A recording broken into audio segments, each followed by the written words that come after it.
নমস্কার বন্ধুরা, আপনাদের প্রত্যেককে হাই পেটু কুকিং চ্যানেলে ওয়েলকাম। আজকে আমি দেখাবো গোবিন্দভোগ চাল আর গুড় দিয়ে কিভাবে সহজে একটা টেস্টি সুস্বাদু পায়েস রান্না করা যায়, সে নিয়ে আজ আমার পুরো ভিডিও। তাই বলবো পুরো ভিডিওটা দেখতে থাকুন, কোনো অংশ স্কিপ করবেন না। আর এই চ্যানেলে নতুন হয়ে থাকলে চ্যানেলটিকে সাবস্ক্রাইব করে পাশে থাকার অনুরোধ রইল। আর এই ভিডিওটি ভালো লেগে থাকলে অবশ্যই ভিডিওটিকে বন্ধুর সাথে শেয়ার করবেন। তো চলুন দেখে নেওয়া যাক আজকের রেসিপি, পায়েস রান্না। তো এর জন্য আমি গোবিন্দভোগ চাল আগের থেকে ভিজিয়ে জল ছেঁকে রেখেছি। এখানে নিয়েছি আমি হাফ বাটির মতো মিডিয়াম একটা বাটিতে লিকুইড দুধ, আর নিয়েছি একটা 10 টাকা দামের আমুল স্প্রে গুঁড়ো দুধ। এখানে গুড় নিয়েছি, আমি গ্রেড করে রেখেছি গুড়কে। আর এখানে নিয়েছি আমি কিশমিশ সামান্য একটু, আর নিয়েছি এখানে তেজপাতা, এগুলোকে টুকরো করে রেখেছি। আর একটা এলাচ, বড় সাইজের একটা এলাচকে আমি থেতো করে রেখেছি। এগুলো দিয়ে আজকে আমি এই পায়েস রান্না করব। তো আমি গ্যাস ওভেনটা প্রথমে জ্বেলে নিচ্ছি। এতে একটি কড়াই আমি চাপিয়ে নিলাম।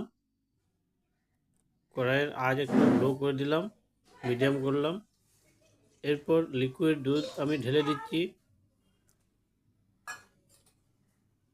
যে বাটিতে দুধ ছিল সেই বাটিতে আরও সামান্য একটু জল নিয়ে আমি ঢেলে দিলাম।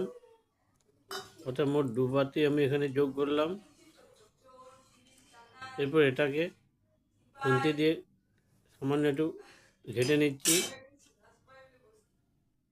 এই দুধ গরম হয়ে এলেই আমি গুঁড়ো দুধের প্যাকেট কেটে এতে যোগ করে নিচ্ছি। এগুলোকে আমি খুন্তি দিয়ে নেড়ে নেড়ে ভালোভাবে লিকুইড দুধের সাথে এই গুঁড়ো দুধ মিশিয়ে নিচ্ছি।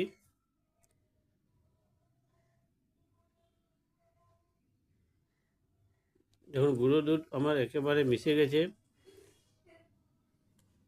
এখানে টুকরো করা তেজপাতাগুলো যোগ করে নিচ্ছি। আর থেতো করে রাখা একটা এলাচ আমি এখানে যোগ করে নিলাম। আপনারা চাইলে পুরো রেসিপিটা লিকুইড দুধ দিয়ে করতে পারেন। এগুলো দিয়ে আমি ভালোভাবে দুধকে নাড়তে থাকবো।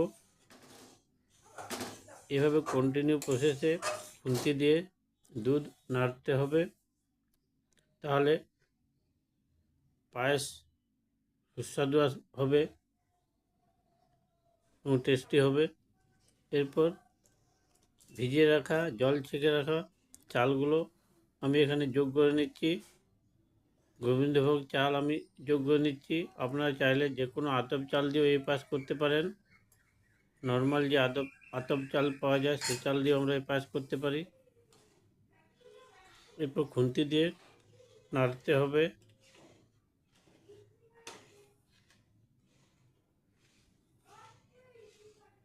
আর গ্যাসের আঁচ লো টু মিডিয়ামে রাখতে হবে। এভাবে কন্টিনিউ এটাকে নাড়তে হবে। দেখুন আমি এখানে দুধ আর চাল এগুলোকে আমি কন্টিনিউ প্রসেসে নাড়তে থাকছি।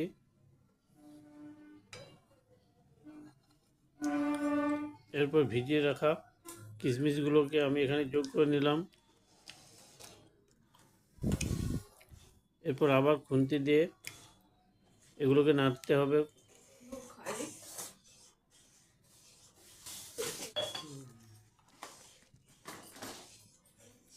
নাড়তে নাড়তে দেখবেন দুধ অনেকটা গাঢ় হয়ে আসবে। আপনারা যেরকম মাপের চাল নেবেন সেই অনুপাতে দুধ নেবেন। এখানে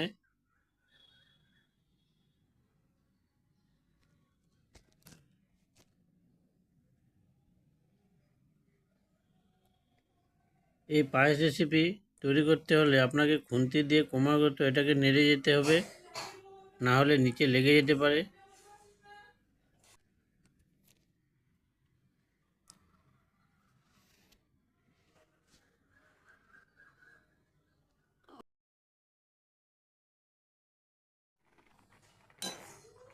তো দেখুন আমার পায়েস প্রায় কমপ্লিটের মুখে।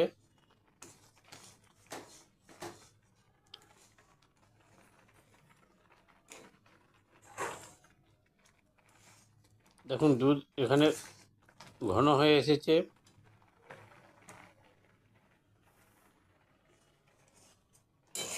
এভাবে মাঝে মধ্যেই এটা চাটু দিয়ে বা খুন্তি দিয়ে এটাকে নাড়তে হবে। তো দেখুন পায়েস প্রায় কমপ্লিট আমার।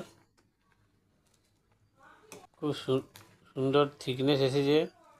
আপনি যত এটাকে নাড়তে থাকবেন পায়েসের যে থিকনেস বা গাঢ়ত্ব সেটা ঠিকঠাক আসবে এবং পায়েস খেতেও অত্যন্ত সুস্বাদু এবং টেস্টি হবে, নিচে লেগে যাবে না। এভাবে যদি কন্টিনিউ আপনি নাড়তে থাকেন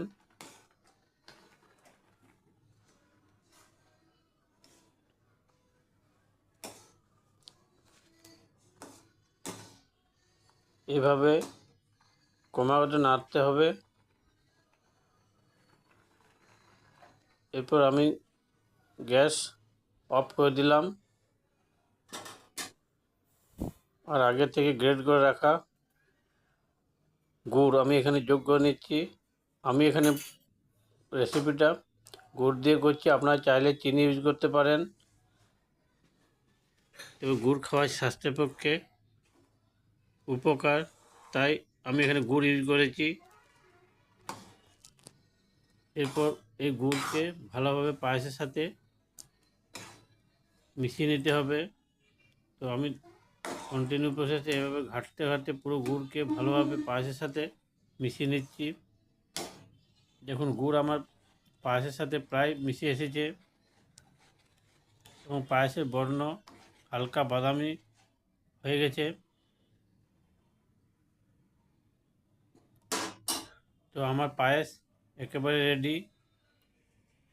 তো বন্ধুরা আপনারাও এইভাবে বাড়িতে গুড় দিয়ে পায়েস রান্না করুন। আর আপনাদের এই পায়েস কতটা টেস্টি হয়েছে সেটা অবশ্যই কমেন্ট করে জানাবেন।